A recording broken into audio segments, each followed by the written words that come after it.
Hello guys, स्वागत है आपका हमारे इस चैनल की एक नई सीरीज़ में जिसका नाम मैंने रखा हूँ IPC. IPC means India, Pakistan, China. यहाँ पे इस सीरीज़ में हम डिस्कस करेंगे इंडिया, पाकिस्तान और चाइना के बारे में काफ़ी कुछ, और इसको छोड़ के जो करंट अफेयर्स चल रहे हैं वर्ल्ड में and worlds geo economics, geo politics, जो भी कुछ दुनिया में चल रहा है उन सब के बारे में यहाँ पे हम डिस्कस करेंगे। बट हमारा मेन फोकस जो रहेगा that is going to be India, Pakistan and China. मतलब इनके बीच का जो भी लड़ाई झगड़ा चलता रहता है, जो भी डिप्लोमेटिक रिलेशनशिप्स हैं, तो ये सब हम यहाँ पे डिस्कस करेंगे। तो ये जो है मैं एक सीरीज़ की तरह बनाऊंगा जिसको नाम मैंने दिया हूँ आईपीसी, इंडिया, पाकिस्तान, चाइना। तो आज इसका पहला चैप्टर है, इसको मैं एपिसोड भी बोल सकता हूँ, चैप्टर भी बोल सकता हूँ। तो लेट्स से चैप्टर, तो इसका पहला चैप्टर है और इसमें हम एक जनरल इंट्रोडक्शन टाइप बात करेंगे। तो दोस्तों, अगर देखा जाए तो 1947 1947 वो साल था जब इंडिया जो है वो आज़ाद हुआ अंग्रेज़ों की ग़ुलामी से, और पाकिस्तान जो है वो बना इन द सेंस कह सकते हैं कि पैदा हुआ, एक नया मुल्क बना, एक नया मुल्क पैदा हुआ। अब आप देखेंगे, अगर पाकिस्तान की जनता को मैं काफ़ी पाकिस्तानी चैनल्स जो है फॉलो करता हूँ, यूट्यूब चैनल्स, वहाँ पे उन लोग कहते हैं कि इंडिया और पाकिस्तान जो है दोनों साथ में बने, दोनों जो है 75 साल पुराने हैं एंड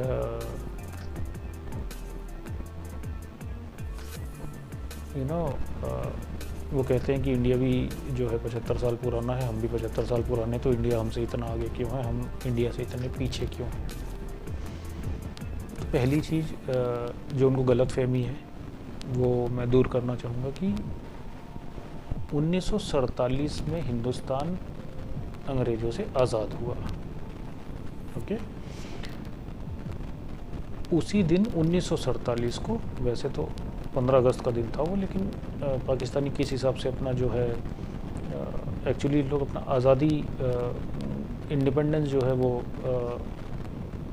सेलिब्रेट करते हैं 14 अगस्त को, नॉट ऑन 14 अगस्त। लेकिन किस बेस पे I don't know. Actually in लोगों को इंडिपेंडेंस नहीं, इन लोगों को सेलिब्रेट करना चाहिए the formation day, the birthday of Pakistan, right. तो 1947 15 अगस्त जो दिन था, उस दिन हिंदुस्तान आज़ाद हुआ, पाकिस्तान हिंदुस्तान से टूट के एक नया मुल्क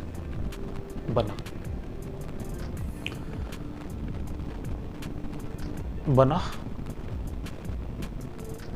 उसके बाद जो है आप देखें तो आज तक पाकिस्तान ने इंडिया पे 4 बार अटैक कर चुका है।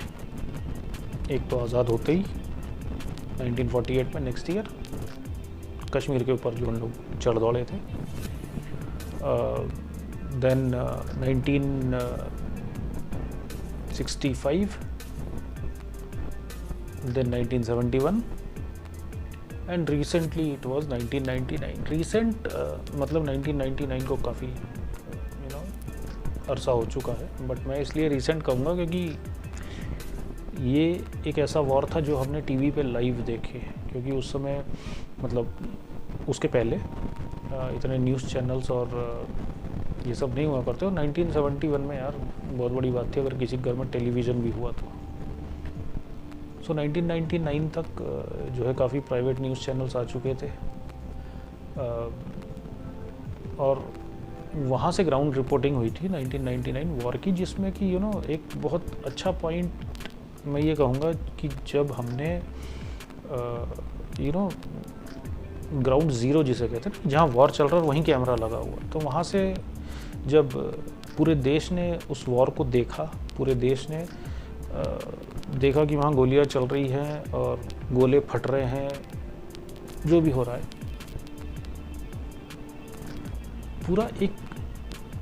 पूरी कंट्री, जो हमारा पूरा देश था, वो एकजुट था, एक प्लेटफॉर्म पे खड़ा था कि यस वी आर इंडियंस, हमारी सेना वहाँ हमारे लिए लड़ रही है। इसके पहले किसी ने वॉर लाइव तो छोड़ दो कि कई लोगों को पता भी नहीं होगा कि यार हिंदुस्तान किसी वॉर पे लगा हुआ है। जहाँ जहाँ रेडियो, 1971 की बात कर रहा हूँ मैं, जहाँ जहाँ रेडियो चलता होगा, जो बंदा पढ़ा लिखा थोड़ा अखबार न्यूज़पेपर पढ़ता होगा, उसे पता होगा कि वॉर चल रहा है। लेकिन यहाँ पे 1999 का जो कारगिल वॉर था वो ऐसा था कि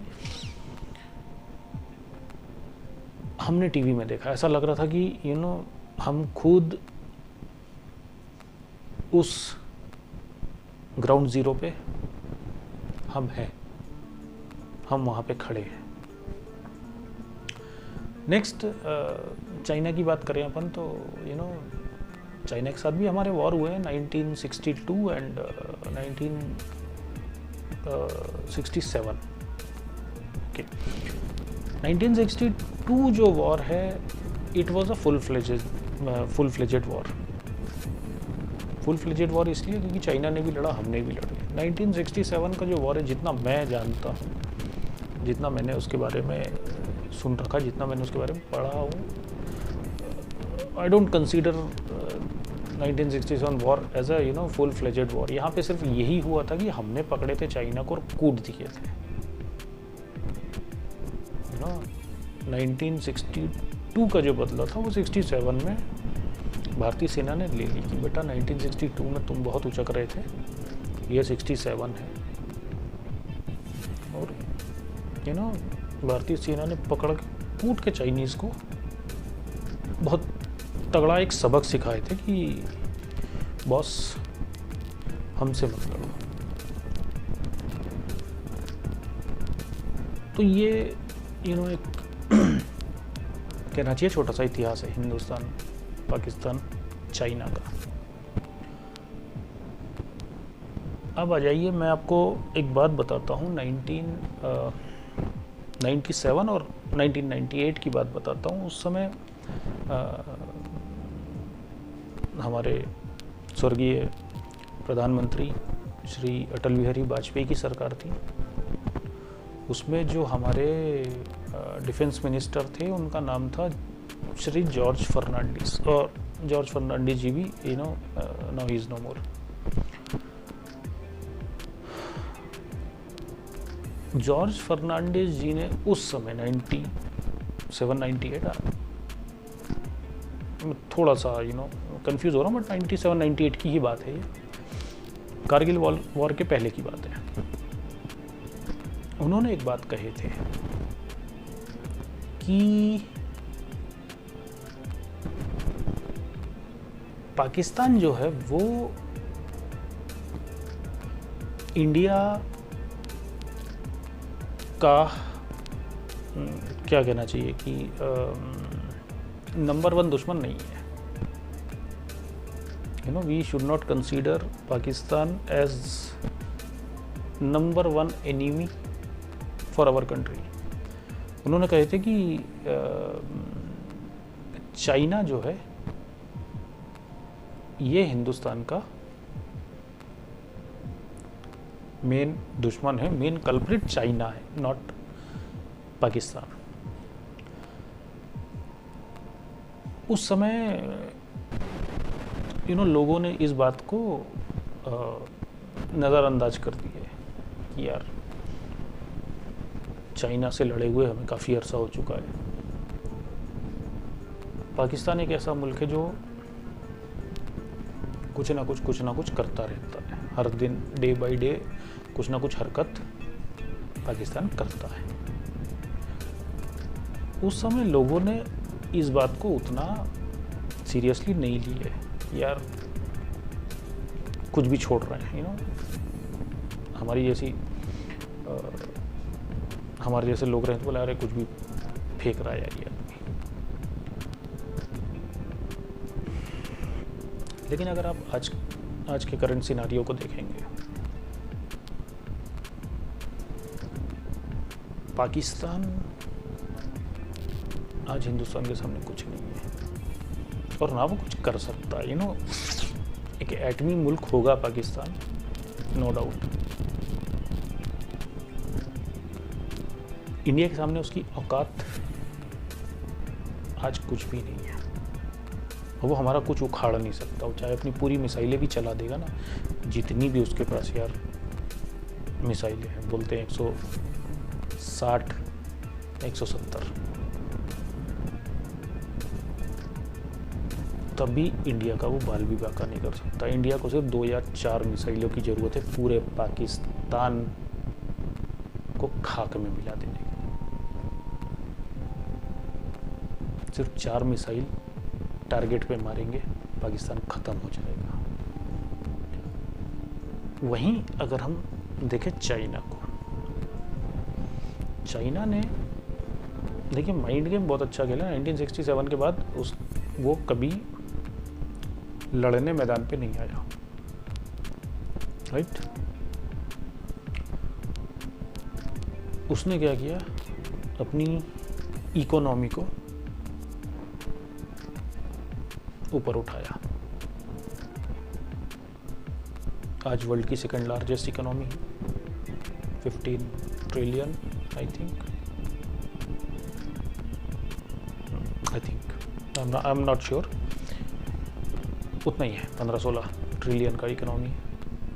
यूएस के बाद सबसे बड़ा इकोनॉमी आज चाइना है। उसके बाद जो हमारे अभी रिसेंटली 2 फेस ऑफ हुए हैं, एक डोकलाम में,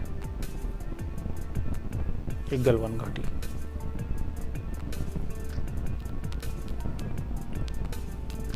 ये गलवान घाटी का जो इंसिडेंट हुआ है, जहाँ पे हमारे सैनिकों ने चाइनीज़ को कुत्ते की तरह मार के यहाँ से भगाए। हमारे 20 सैनिकों की शहादत हुई, 20 जवान हमारे शहीद हुए, हम मानते हैं, लेकिन चाइना के 60 से कम नहीं गए। हमारे सैनिकों ने तबीयत से फोड़े हैं चाइनीज़ को, और चाइनीज़ को ये बहुत अच्छे से बता दिए हैं कि भैया ये जो इंडिया है ना, ये 2021 का है या 2020 जब गलवान हुआ था। 1962 का हिंदुस्तान नहीं है, और ना ही यहाँ पे पंडित जवाहरलाल नेहरू प्रधानमंत्री है, ठीक है। हिंदी चीनी भाई भाई वाला जो नारा एक था वो खत्म हो गया। आज यहाँ जो प्रधानमंत्री बैठा है ना, वो ऐसा प्रधानमंत्री है जो ये नहीं बोलेगा कि भाई सामने वाला एक झापड़ मार रहा है तो दूसरा गाल दे दो। ये प्रधानमंत्री ऐसा है कि तुम पत्थर मारो, एक पत्थर मारो, तुमको यहाँ से तोप का गोला मिलेगा, और वो भी तुम्हारे मुंह पे मारेगा।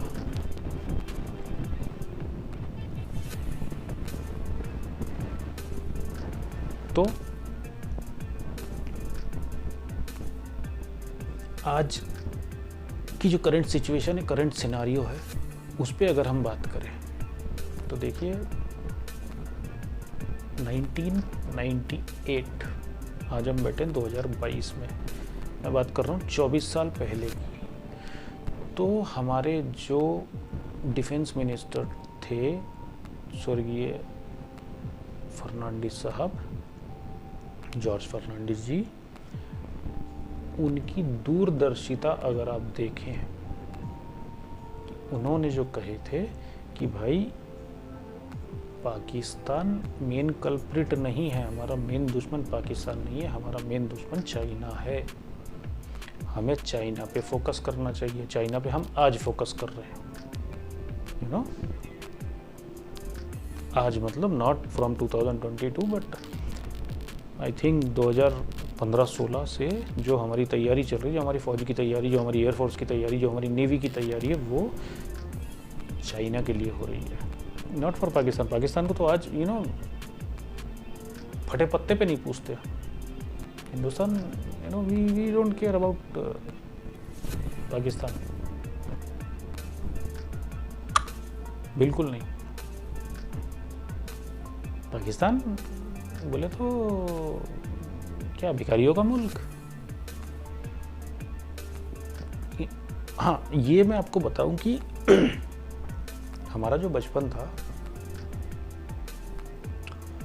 उस समय पाकिस्तान दमदार था, यस। क्यों था वो मैं आपको बताऊंगा इसके अगले चैप्टर में कि पाकिस्तान दमदार क्यों था। और हमारे बचपन में हम भी ये मतलब चाइना के बारे में हम सोचते नहीं थे। हमारे लिए मेन कल्प्रिट जो था, हमारे दिमाग में एक चीज़ बैठी हुई थी कि बस हमारा जो दुश्मन है वो पाकिस्तान है और कोई नहीं है इस दुनिया में, ठीक है। उसका क्या रीज़न था ये मैं आपको बताऊंगा। दूसरी बात, हम बात कर रहे थे जॉर्ज फर्नांडिस साहब की। आप देखिए उनकी दूरदर्शिता की मैं बात कर रहा था कि 1997 या 1998 में जो उन्होंने बात कही कि China is our main enemy not Pakistan, और लोगों ने उस समय उनकी इस बात पे ध्यान नहीं दिए, मतलब उड़ा दिया गया, ठीक है, ये said something, just leave it. और उसका एक मेन रीज़न ये भी था ना कि इन्होंने जब ये स्टेटमेंट दिए, जब ये बात कहे, तो उसके with in 1 year, with in 1 और 1.5 ईयर के बाद कारगिल हो गया। पाकिस्तान वाले चूहे के जैसे कारगिल में घुस के बैठ गए। तो ये भी एक रीज़न था कि उनकी बात को नहीं सुना गया, लोगों ने नहीं माने। तो जब जॉर्ज फर्नांडिस साहब ने ये बात कहे थे, उसके 1-1.5 साल के अंदर ही जो है कारगिल में पाकिस्तान ने हरकत कर दिया, अपनी फ़ौज यू नो कारगिल में घुसर दिया। इसलिए भी लोगों ने बिल्कुल मतलब उनके दिमाग से निकल गई कि यार हाँ ठीक है, इन्होंने कुछ कहे थे, we don't have to bother about that, कि चाइना हमारा मेन दुश्मन है, पाकिस्तान नहीं है। लेकिन आज का सिनारियो अगर आप देखेंगे, आज आप किसी भी हिंदुस्तानी से पूछ लीजिए, फ़ौज से पूछ लीजिए, एयरफोर्स से पूछ लीजिए, सब यही कहेंगे कि China is our main culprit, enemy not culprit but China is main culprit. China हमारा मेन दुश्मन है, राइट। तो ये थी स्वर्गीय जॉर्ज फर्नांडिस जी के बारे में एक छोटी सी कहानी कि उन्होंने यू नो जो प्रिडिक्शन जो प्रिडिक्ट किए थे 1997-98 में किए थे, जिसे हम आज सच होता हुआ देख रहे हैं। तो गाइज, एपिसोड नंबर 1 हम आज यहाँ पे, ये चैप्टर सॉरी नॉट एपिसोड, पहला चैप्टर आज हम यहाँ पे ख़त्म करते हैं। मिलते हैं बहुत जल्द चैप्टर नंबर 2 के साथ में, और इस सीरीज़ को आगे बढ़ाएंगे और ज़्यादा डिस्कस करेंगे। तब तक के लिए शुभ रात्रि, शुभ खैर, गुड नाइट, जय श्री राम।